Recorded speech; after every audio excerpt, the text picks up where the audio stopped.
alihi wa ashabihi wa mawala amma ba'd. Yang saya muliakan Bapak-bapak, Ibu-ibu sekalian, jamaah sholat asar rahimakumullah. Alhamdulillah, sama-sama kita panjatkan syukur kehadirat Allah Subhanahu wa ta'ala. Pada sore hari ini kita masih diberi kesempatan oleh Allah untuk berjamaah bersama, untuk bersimpuh mengaji bersama. Mudah-mudahan yang kita kerjakan ini senantiasa mendapatkan ridho dan berkah dari Allah Subhanahu wa ta'ala. Amin Allahumma. Salawat serta salam kita panjatkan kepada junjungan kita Nabi besar Muhammad sallallahu alaihi wasallam yang senantiasa kita harapkan syafaat dari beliau. Mudah-mudahan beliau juga berkenan memberikan syafaatul uzma kepada kita sekalian. Amin Allahumma. Bapak-bapak, ibu sekalian yang saya muliakan, menyambung yang saya sampaikan pada Jumat yang lalu, bahwa kita diharapkan untuk senantiasa mengaji, untuk senantiasa thalabul ilmi, ya. Dan itu perintah itu tidak terbatas sampai kapanpun, ya, nanti pensiun atau selama kita masih hidup, kita senantiasa diperintahkan untuk thalabul ilmi.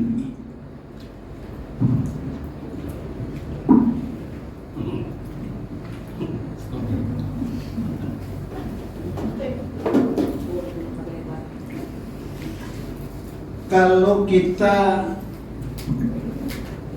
diperintah untuk senantiasa thalabul ilmi, ini tentunya oleh Rasulullah diharapkan kita ini benar di dalam menyembah, di dalam ibadah, baik dari sisi ketauhidan kita maupun ubudiyah dalam hal-hal ilmu fikih kita.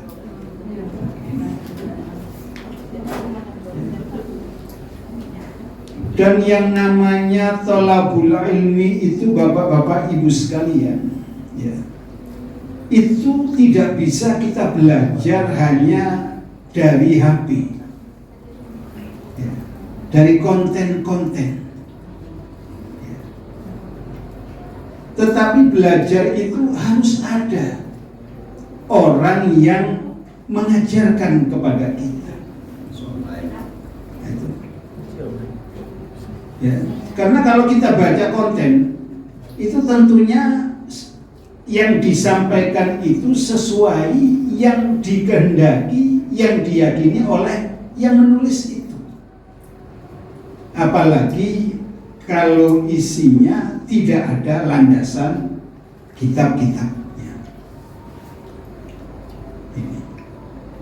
Makanya kun aliman au muta'allim itu. Ya. Jadi orang yang belajar. Ya. Oleh karena itu Rasulullah sallallahu alaihi wasallam dalam suatu hadis mengatakan, kondisi kita ini ternyata sudah direkam oleh Rasulullah. Sayati zamanun ala ummati yafirrunal ulama wal fuqaha. Nanti akan tiba di tengah-tengah umatku suatu masa di mana umatku itu banyak yang meninggalkan, banyak yang menjauhi ulama dan fuqaha, para ahli fikih. Ini. Jadi kondisi-kondisi sekarang ini kita ini kurang tertarik untuk ikut pengajian, untuk baca-baca buku, ya. mempelajari kitab-kitab ulama yang ditulis oleh para ulama. Itu kata Rasul seperti itu. Ya. Kita jauh dari ulama itu. Ya. Nggak ada ziarah-ziarah. Ayo kita mendatangi siapa orang-orang yang kita muliakan di Jambi ini, pesantren sana. Ya. Oh ini ada kiai ini yang ngaji, kita datang. Ya enggak. Ya, Jambi ini aja kan bisa dihitung kapan dia menghadirkan ulama. Lebih sering di pertigaan itu menghadirkan band itu. Ya, raja yang apa itu penuh itu. Ya, depan ini. Nah, ini. Kalau sudah kondisinya seperti itu, fayabtaliyahumullahu bithalathi bulyan. Allah akan mendatangkan cobaan. Allah akan mendatangkan ujian bala bagi umat yang kalau sudah dia meninggalkan ulama, meninggalkan fuqaha. Karena apa? Kita sudah tidak punya narasumber lagi sudah. Ini. Kita tidak pernah mendengar. Padahal mendengar itu kata Nabi itu ranking 3. Mustami'an itu orang-orang yang hanya mendengar, ya, tidak membawa buku, ya, itu ranking 3, tapi masih bagus.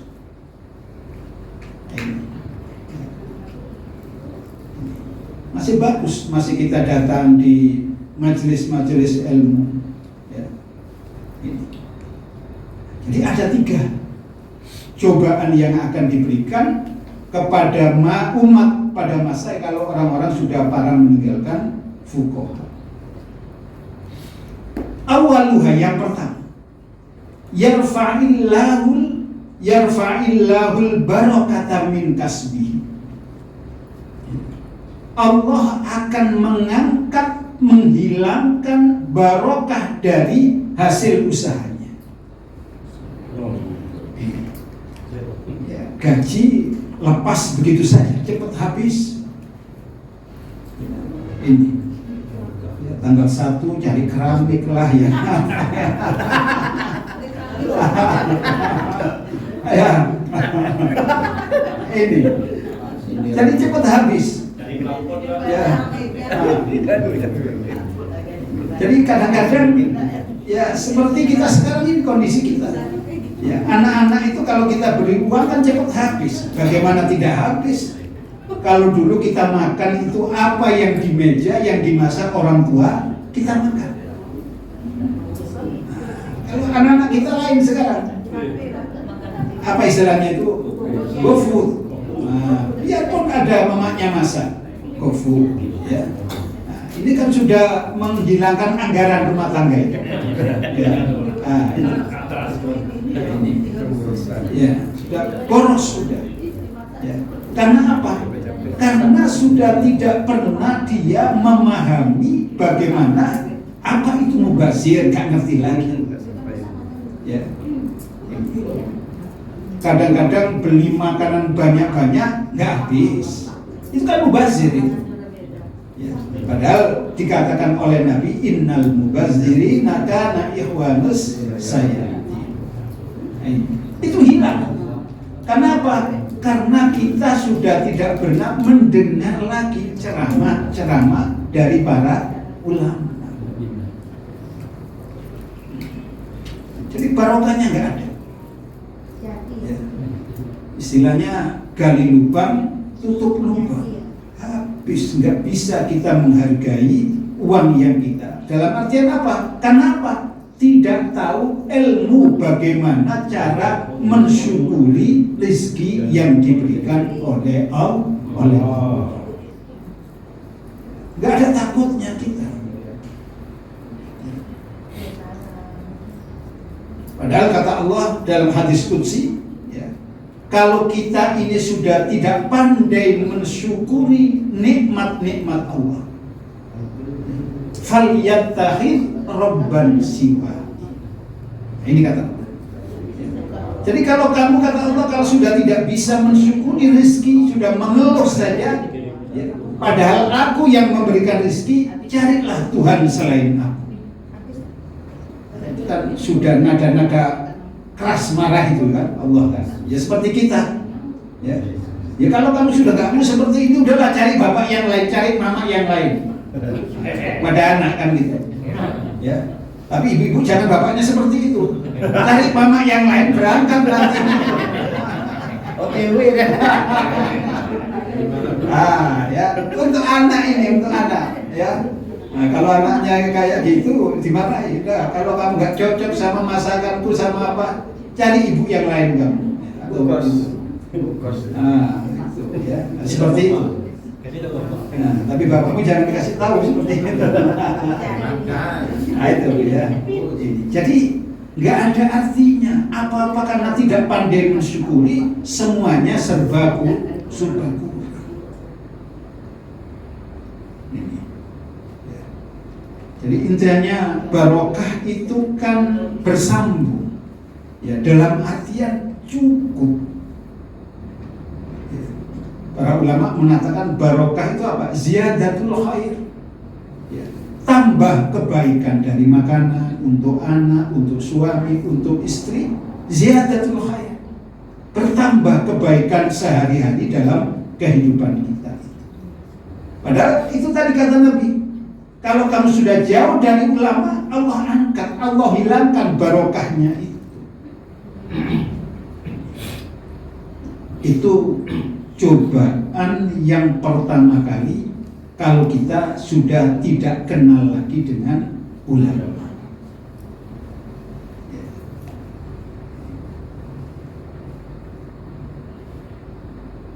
Yang kedua,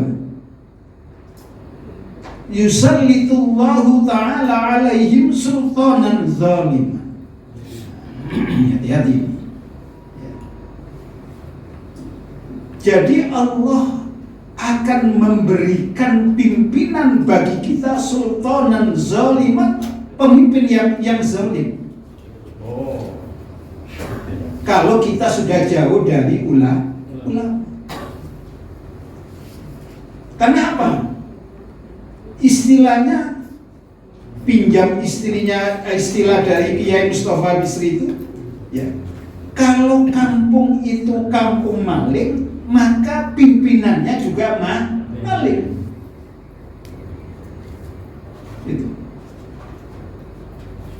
Jadi orang yang dipilih itu ya sesuai dengan karakter dia itu.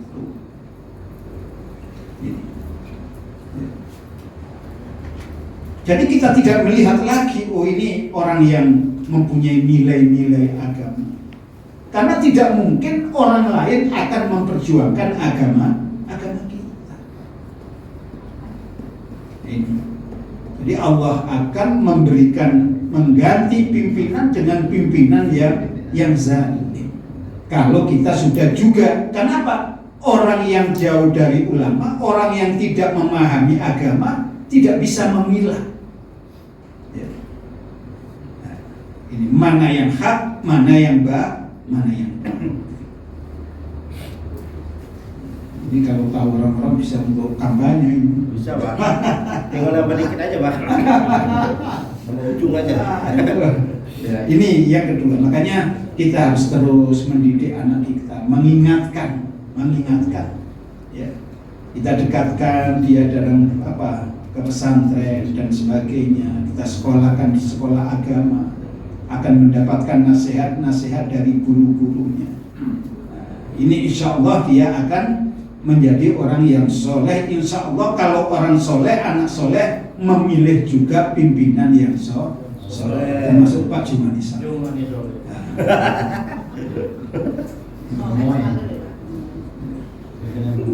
Ujian yang ketiga ini yang paling berbahaya. Bahaya ini bahaya yang ketiga ini. Yakhrujuna minad dunya bi ghairi iman.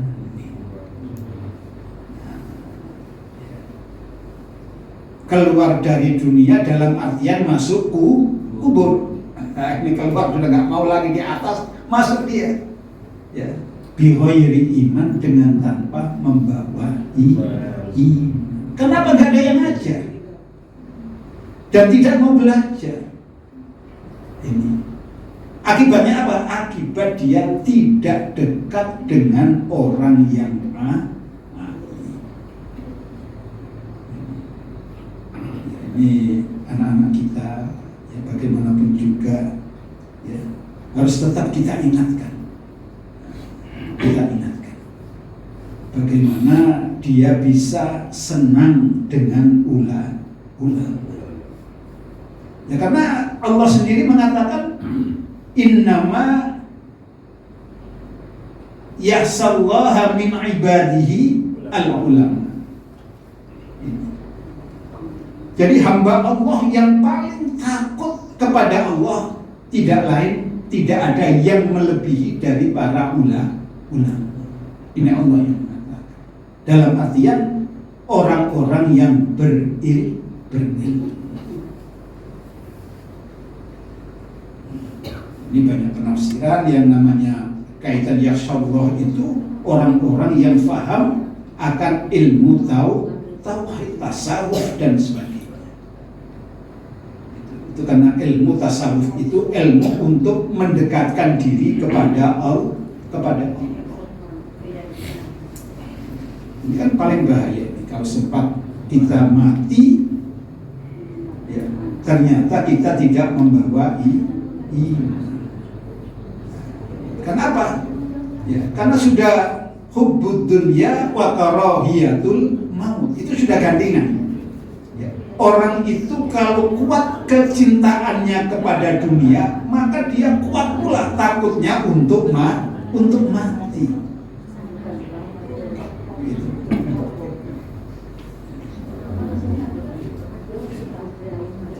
Nah, inilah beberapa hal yang perlu kita koreksi diri kita, ya, kita tanamkan dalam lingkungan skop paling kecil keluarga kita, ya, jangan sampai 3 hal ini nanti diturunkan oleh Allah kepada kita, ya. Jadi dari sisi lain bahwa ada dalam kehidupan kita seperti ini, kata Nabi, ada kelompok ghuraba, kelompok minoritas, kelompok asing yang dicintai oleh Allah, yang beruntung. Ya, dalam suatu hadis kata Nabi, al-Islamu ja'a ghariban fasayaudu ghariban kama bada. Islam itu pertamanya minoritas, asing, aneh. Fasayaudu ghariban kama bada. Nanti setelah sekian tahun, ya, apakah kita ini termasuk sudah gharib, akan minoritas lagi sebagaimana pertamanya dulu pada zaman Nabi. Tapi Nabi mengatakan tuba lil ghuraba. Beruntunglah orang-orang yang minoritas di akhir zaman nanti. Tapi tuba, beruntung, berbahagialah orang-orang yang sedikit di antara komunitas yang banyak yang melupakan ulama. Di antara cirinya, alladzina yuslihuna idza fasadan nas. Orang-orang yang tetap komitmen berbuat baik ketika di sekitarnya sudah rusak, sudah berbuat mufsid, kerusakan. Ini tuba lil ghuraba. Ciri-ciri orang yang minoritas, umat Muhammad yang asing, yang beruntung itu seperti itu. Lalu bagaimana mungkin kita bisa mempertahankan diri menjadi orang yang baik sekalipun lingkungannya tidak baik? Itu terjadi kalau kita mempelajari agama. Ada yakhsyallah, mau berbuat tidak baik, takut kepada Allah. Padahal siapa yang paling takut? Kata Allah, al-ulama. Dalam artian kita harus belajar kepada ulama, harus dekat-dekat dengan ulama.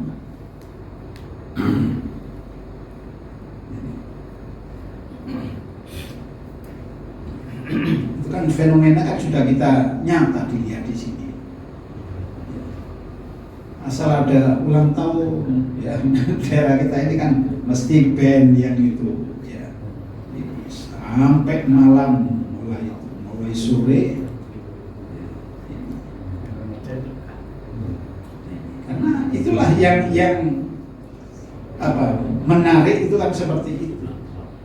Ya. Jadi bapak-bapak ibu sekalian, ya mari kita ikhtiar semampu mungkin. Ya. Kita berusaha semaksimal mungkin bagaimana kita bisa ya semakin tambah usia kita, ya maka semakin bertambah iman kita kepada Allah Subhanahu wa Ta'ala. Ya sekarang kan banyak media, dalam artian apakah kita tidak boleh ya, boleh kita baca dari WA ya tapi harus tahu mukoranahnya, perbandingannya harus tahu kita. Kalau enggak ya banyak orang sesat itu karena itu faham-faham seperti itu ya, tidak ada marojiknya dia, tidak ada gurunya. Ini ya. Ya sebaiknya kita di TV ya, ada yang menyampaikan, oh ini Ustadz ini yang menyampaikan. Kita kan tahu ya bagaimana kualitas. Oh ini yang sudah orang-orang yang dari sudah dapat dipercaya, sudah tidak ada komplain. Ya. Ini. Tapi ada juga penceramah yang justru ya siapa yang dulu Pak Kamil yang Malang itu, yang dari Malang, yang ceramah di Malang itu. Nah, itu banyak kontroversi seperti itu. Jadi dikatakan bahwa membaca Fatihah di luar sholat, nah itu bid'ah. Ya. Siapa itu ada itu kan? Nah, coba bayangkan. Kita membaca Fatihah di luar sholat itu haram. Karena Nabi tidak pernah menyuruh katanya baca Fatihah di luar sholat. Padahal kita setelah lahul Fatihah, nah kan gitu. Nah inilah kalau kita hanya membaca, oh ini orangnya orang Arab berjenggot ini, wah iya, dia katakan seperti itu. Tapi kalau kita tahu mukoranahnya, tahu pendapat yang lain, oh ini kita pikir-pikir dulu dong ini. Ini makanya perlu adanya guru, perlu baca kitabnya. Minimal kalau orang tulisan itu kan ada yang dipertanggungjawabkan. Ya. Ini terus kita ikhtiar, kita baca, kita beli buku, ya, supaya bertambah imannya kita kepada Allah Subhanahu wa Ta'ala. Mudah-mudahan kita terhindar tadi yang kata Nabi, yakhrujuna dunya bi ghairi iman. Bapak Ibu sekalian, barangkali itu saja yang dapat saya sampaikan. Jadi nanti kalau gerimis kita ambilnya di dalam, kalau enggak ya tetap di luar ya gitu ya. Ini Pak. Demikian kurang lebihnya saya mohon maaf. Ihdinas siratal mustaqim. Wassalamualaikum warahmatullahi wabarakatuh.